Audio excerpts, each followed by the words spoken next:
I have 3 children, the oldest being 16M. For my birthday last week my son went out and bought me this swinging hammock chair that I had been wanting for 2 years, and it cost him quite a bit of his saved money, which I fully intend to put back into his bank account so he can continue saving. He was so excited to see me open this gift and couldn't wait to help me set it up. I told him he shouldn't have, that it was a lot of money, and his response was, "You never get anything nice. I wanted you to have it." And it was true. I usually don't get anything for my birthday or Christmases outside of Tupperware or soaps. So it might sound stupid, but I have cherished this swing ever since he got it for me. Especially where I finally have something nice that's mine. My sister-in-law comes over once a week to see all of us, and she immediately headed straight for my swing, which my son hooked up on our deck.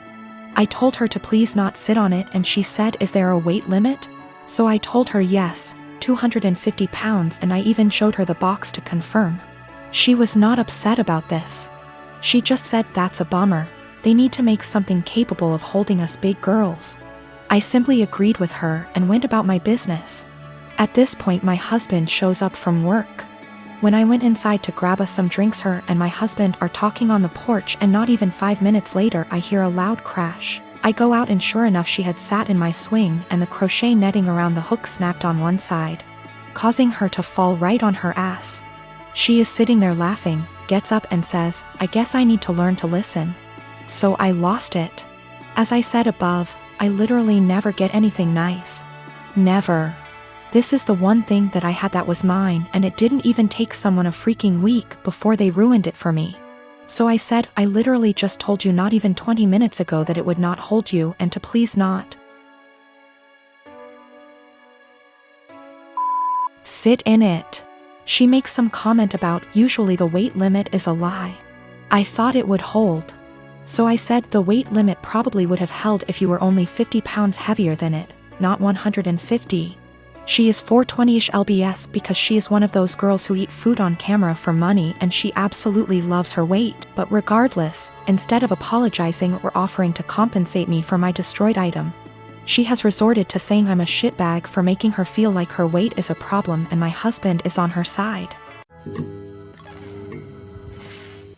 I am 22, female, and I work full-time at a local steakhouse-style restaurant.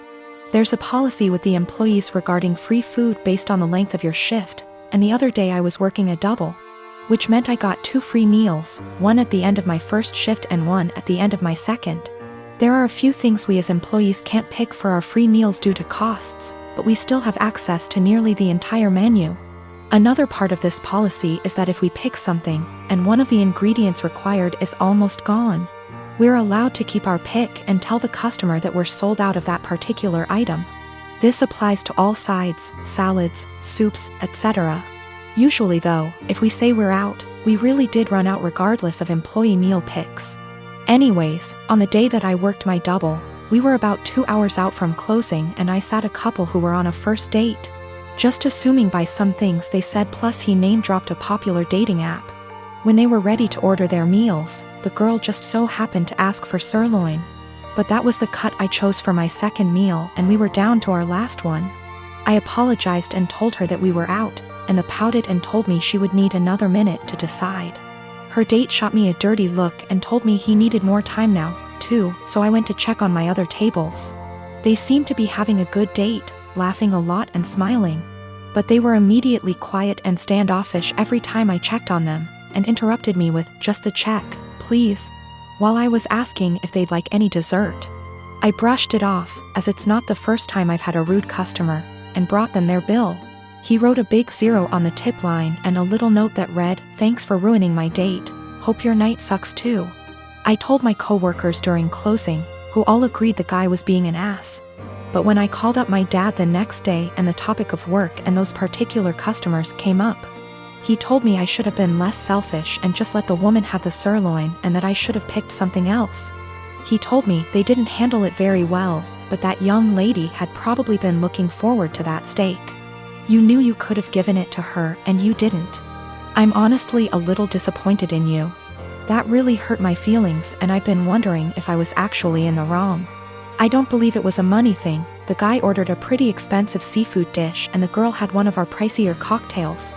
The sirloin is not our cheapest steak option. Yes, I'm aware that it's a weird policy. But it's our policy, and my bosses encourage employee satisfaction so that we can ensure customer satisfaction. I do not eat steak for free every day I work there. I have it once every 1 to 2 weeks. I have this vegan coworker, we'll call her Vegan, who is very active on FB and in the office about being vegan and how cruel farming is and everything. Each to their own. I don't necessarily disagree with her views on animal cruelty, but here's the thing, I'm a hunter. Not a trophy hunter, but I do shoot feral pigs, rabbits, ducks, introduced, classified game ducks, and foxes, and I fish too. All except for the fish are classified as pests. Foxes especially kill native wildlife and farm animals, and farmers will often put you up on their property for free to hunt them. I have passed tests here, especially for identification of game ducks versus protected species, and practice ethical hunting. I.e. allow the animal to have a fair chase, no dogs or tracking devices. Practicing marksmanship and dispatching prey swiftly and humanely and not wasting the meat. None of that is obviously good enough for Vegan. When she first came onto the team and told everyone she was vegan, I kept my mouth shut about my hunting. I also think she's really intolerant because she preaches to people about how going vegan will help with their various ailments, and always turns up her nose at people heating up meat in microwave. As a result, we've kind of consciously started excluding her when we get up for lunch. However, last year I started going hunting more regularly with a work friend from another department, whose uncle owns a farm where feral pigs and like are an issue, and he often swings by to have a chat about guns and bows and our next trip. And she found out I was a hunter. This isn't even at our desks, it's in the kitchen area that has tables and stuff, and we sometimes eat our lunches together. Ever since then, every conversation I've had with her, she's referred to hunting and how cruel it is. One time, I wore a leather pencil skirt to work and she had a go at me for wearing animal products. She seems to have singled me because of the fact that I go hunting. My boss has no spine. I've tried talking to him about this. But she just intimidates him and makes it seem like she's been persecuted, and he's backed down from that. She even tried to get a vegan shelf in the fridge and tried to rope in some Hindu vegetarian guys to do that, but they pointed out that they use milk and cheese and honey in their cooking. They also think she's nuts. It's gotten to the point where we go out for drinks on a Friday night at 5 and we never ask her. I don't organize these things, a coworker does, but my boss told me, when I brought it up in one-on-one meeting, that she feels really left out and she seems to think it's my fault because I've been here for longer and I'm somehow poisoning them against her, or something. I have since been conscious of this. If anyone starts conversation about vegan, I just say I don't talk to her unless it's work-related and she's more than adequate at her job. It's actually become something of a joke or catchphrase. I told my boss I don't organize anything except official events, and she's always been invited. If she's not invited to informal stuff, that's not even organized by me, then that's not my problem. The coworker that doesn't invite her, she managed to piss him off because he's eaten guinea pig. He's from Peru. And she asked him if he'd eaten any of his other pets. For the record, he never ate a guinea pig that was a pet. It's something they eat in Peru. Whenever she brings up hunting or anything, I just point blank ask her there was anything work-related that she wanted to talk about, and if there wasn't, I would start talking to someone else or just walk off. I have asked her multiple times to keep conversations work-related. I never start a conversation with her at all. Most of the time, she pounces when I'm in the kitchen making tea, getting water, or just stretching my legs. One time last week, a group of us were talking and she got up to join the discussion. A horrible silence fell over the group to the point where I just excused myself and went to my desk, and so did a few others. It all came to a head in our team meeting today when our boss, usually at the ends, asks if there's any positive news or celebrations outside of work people want to share, like engagements, marathons, charity appeals, etc., and Vegan sarcastically asked me how many lives I'd taken last weekend. I got annoyed and said her constant badgering me about my hobbies and choice to eat meat was discriminatory and bothersome, and that unless it was work-related, she was not to engage me in conversation otherwise, and told our scribe to put that in the meeting minutes. She seemed a bit shocked by that, and my boss looked uncomfortable but said fair enough. I thought that was the end of that, but right before our boss went to close the meeting, 2 other coworkers also put their hands up and asked Vegan to only engage them in work-related discussions, and that they were also uncomfortable being given non-medical health advice pertaining to their choice to consume meat and their diets. Again, boss looked uncomfortable but asked Vegan to respect their wishes and closed the meeting. Vegan didn't look anyone in the eye after that but headed straight to the bathroom. My boss was trying to get one of the coworkers to see if she was okay. And I think one of them eventually checked up on her, but she was in a cubicle and asked to be left alone. She eventually came out and asked my boss to leave early, which she did. I feel awful now. She embarrassed me in front of my team with the "lives taken" comment, so I pushed back, but I am caught between not wanting her to miserable and not wanting anything to do with her at all.